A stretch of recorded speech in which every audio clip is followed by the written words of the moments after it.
Hello guys, നമ്മൾ കഴിഞ്ഞ വീഡിയോയിൽ പറഞ്ഞിട്ടുണ്ടായിരുന്നു നമ്മൾ എറണാകുളത്ത് ഒരു ആവശ്യത്തിന് വേണ്ടി വന്നിരിക്കുകയാണ്. അങ്ങനെ നമ്മൾ റെയിൽവേ സ്റ്റേഷനെ പുറത്തുനിന്ന് ഒരു ഊബറും വിളിച്ചിട്ട് നമ്മൾ നേരെ നമ്മുടെ സ്പോട്ടിലേക്ക് പോവാണ്.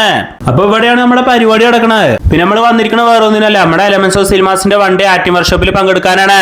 10 മണിക്കാണ് പരിപാടി പറഞ്ഞിരിക്കുന്നത്. പക്ഷെ നമ്മൾ 8:15 ആകുമ്പോഴേക്കും നമ്മൾ അവിടെ എത്തി. പിന്നെ അവിടെ ഒരു നീണ്ടെടുത്ത പോസ്റ്റ് ആയിരുന്നു. പിന്നെ എന്ത് കാര്യത്തിൽ നമ്മൾ കൃത്യനിഷ്ഠ പാലിക്കുക, അതാണ് നമ്മുടെ ശീലം. പിന്നെ വർക്ക്ഷോപ്പ് വെച്ച സ്ഥലമാണെങ്കിലോ കാണാൻ നല്ല അടിപൊളിയായിരുന്നു. അങ്ങനെ നമ്മൾ പുറത്തിറങ്ങിയിട്ട് ഒരു നാരങ്ങളും കുടിച്ച് തിരിച്ചു വരുമ്പോഴേക്കും അവിടെ ആൾക്കാർ വന്നു തുടങ്ങി. അങ്ങനെ നമ്മൾ ഫ്രണ്ട് രജിസ്ട്രേഷൻ ചെയ്തിട്ട് നമ്മൾ നേരെ ഉള്ളിൽ കയറി. പിന്നെ ആൾക്കാരൊക്കെ പിന്നെ വന്ന് തുടങ്ങിയിട്ടുണ്ടായിരുന്നുള്ളൂ.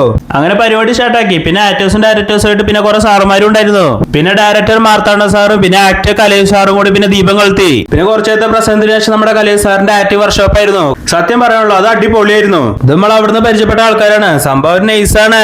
പിന്നെ ക്ലാസ് എന്ന് പറയുമ്പോൾ വെറുതെ പറഞ്ഞുകൊണ്ടിരിക്കുക മാത്രമല്ല, നമ്മൾ പ്രാക്ടിക്കലായിട്ട് ആൾക്കാരെ കൂടി ചെയ്യിപ്പിച്ച് നോക്കുന്നുണ്ട്. പിന്നെ അത് കഴിഞ്ഞപ്പോ ഉച്ചയായി. ഉച്ചയ്ക്കാണല്ലോ പിന്നെ ഫുഡിന്റെ ടൈമാണ്. പിന്നെ ഉച്ചയുള്ള പരിപാടി എന്ന് പറയാനായിട്ട് നമ്മുടെ ഡയറക്ടർ ഫാസിൽ സാറിന്റെ ചെറിയൊരു ക്ലാസ് ആയിരുന്നു. പിന്നെ കുറച്ച് കഴിഞ്ഞപ്പോൾ മൂപ്പർക്ക് ഒരു അവാർഡും കൊടുത്തു. വേറൊന്നിനല്ല, മൂപ്പന്റെ പുതിയ സിനിമയായ ഫെമിനിസ്റ്റ് ഫാത്തിമയ്ക്ക് അവാർഡ് കിട്ടിയതിന്റെ സന്തോഷത്തിനാണ്. പിന്നെ അത് കഴിഞ്ഞിട്ട് ഡയറക്ടേഴ്സിന്റെ പ്രൊഡ്യൂസേഴ്സിന്റെ ഒക്കെ വക ക്ലാസ്സുകൾ ഉണ്ടായിരുന്നു. അത് കഴിഞ്ഞപ്പോഴാണ് നമ്മുടെ ആക്ടർ അജയ് വാസുദേവൻ സാറിന്റെ എൻട്രി. പിന്നെ അത് കഴിഞ്ഞപ്പോൾ എലമെന്റ്സ് തന്നെ പഠിക്കുന്ന ചില ഡയറക്ടേഴ്സ് കുട്ടികളുടെ പ്രോജക്റ്റുകളൊക്കെ നമുക്ക് കാണിച്ചു തന്നായിരുന്നു. ക്ലാസ് കഴിഞ്ഞ് തിരിച്ചു പോകുമ്പോൾ പിന്നെ നമ്മൾ അജയ് വാസുദേവൻ സാറായിട്ട് ഒരു ഫോട്ടോ കൊടുത്തു. നമ്മൾ അവിടുന്ന് നേരെ ഇറങ്ങിയിട്ട് നേരെ ഒരു ഊബർ വിളിച്ചിട്ട് പിന്നെ നേരെ പോകണം നമ്മൾ KSRTC സ്റ്റാൻഡിലേക്കാണ്. എനിക്ക് തോന്നിയൊരു കാര്യം പറയാമല്ലോ, ഈ സിനിമയിൽ പ്രവർത്തിക്കണം, സിനിമയിൽ വർക്ക് ചെയ്യണമെന്ന് ആഗ്രഹിക്കുന്നവർക്ക് പറ്റിയ സ്ഥലമാണ് എലമെന്റ്സ് ഓഫ് സിനിമ.